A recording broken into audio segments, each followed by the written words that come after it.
warahmatullahi wabarakatuh.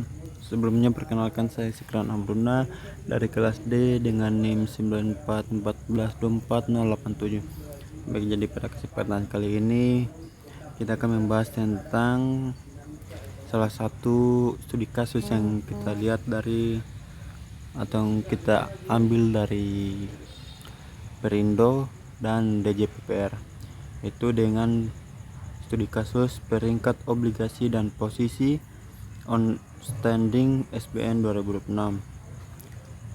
Baik, langsung saja kita bahas materinya. Pada bagian ini itu kita membahas tentang PT Pupuk Indonesia atau Persero. Di sini kita lihat profil PT Pupuk Indonesia, itu holding BUMN agrokimia, perusahaan induk milik negara yang mengkoordinasi produsen besar seperti pupuk Kujang, Petrokimia Gresik, dan Pustri Palembang. Dan pilar ketahanan pangan itu bertanggung jawab memproduksi dan mendistribusikan pupuk bersubsidi maupun non subsidi secara nasional dan internasional. Dan strategi pendanaannya itu aktif menggunakan pasar modal melalui instrumen obligasi berkelanjutan untuk efisiensi dan ekspansi bisnis. Nah, pada analisis peringkat Pevindo itu kualitas kredit superior itu peringkat IDAAA atau stable prospect, menunjukkan kemampuan superior perusahaan untuk memenuhi kewajiban keuangan jangka panjang. Resiko gagal bayar dinilai sangat rendah oleh Pevindo, mencerminkan profil bisnis yang kuat dan dukungan pemerintah sebagai pemilik modal. Nah, untuk alokasi dananya itu, dana obligasi itu 70% refinancing atau pelunasan utang, dan 30% untuk modal kerja atau operasional. Dana digunakan untuk efisiensi bunga dan optimalisasi rantai pasok gas alam. Nah, untuk kesimpulannya yaitu penerbitan obligasi PT Pupuk Indonesia merupakan langkah prudent dalam menjaga stabilitas keuangan dan menjamin operasional pabrik. Kepercayaan pasar yang tinggi memastikan ketersediaan pasok pupuk nasional demi mendukung agenda ketahanan pangan Indonesia. Berikutnya kita masuk pada bagian 2 yang di DJPPR, yaitu surat berharga negara SBN dengan posisi outstanding seri FR0091.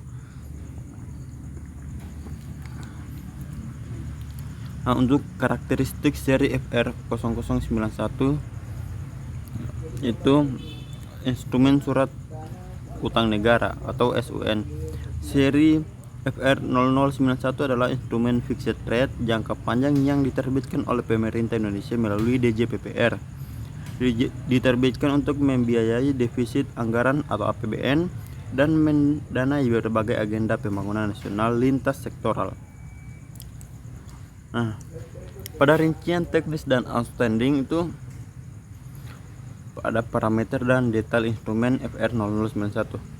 Pada tanggal penerbitan itu diterbitkan pada 11 November 2021 dan tanggal jatuh tempo itu pada 15 April 2032 atau dengan tenor kurang dari 6 tahun. Nah, untuk tingkat kupon itu 6,375% fixed rate, dan mata uang itu rupiah, dan nilai outstanding itu 94,34 triliun. Nah, untuk alokasi dana SBN FR0091 ini itu ada 3 untuk yang pertama untuk infrastruktur, kedua untuk pendidikan, dan ketiga untuk kesehatan. Nah, pada infrastruktur itu pembiayaan irigasi modern, pembangunan bendungan, dan sistem pintu air otomatis pertanian. Pada pendidikan, pembangunan sarana prasarana sekolah kejuruan dan alokasi fungsi pendidikan nasional. Pada kesehatan itu penyediaan alat kesehatan rumah sakit umum daerah dan jaring pengaman sosial. Nah, kesinambungan fiskal dan pembangunan melalui instrumen SBN seperti FR0091, Pemerintah memastikan keberlanjutan fiskal untuk menutup defisit APBN sekaligus menghasilkan aset fisik berharga bagi generasi mendatang melalui pembangunan infrastruktur irigasi dan konektivitas logistik. Nah, mungkin itu sekian yang bisa saya jelaskan. Lebih dan kurangnya saya mohon maaf. Billahi taufiq wal hidayah. Wassalamualaikum warahmatullahi wabarakatuh dan terima kasih.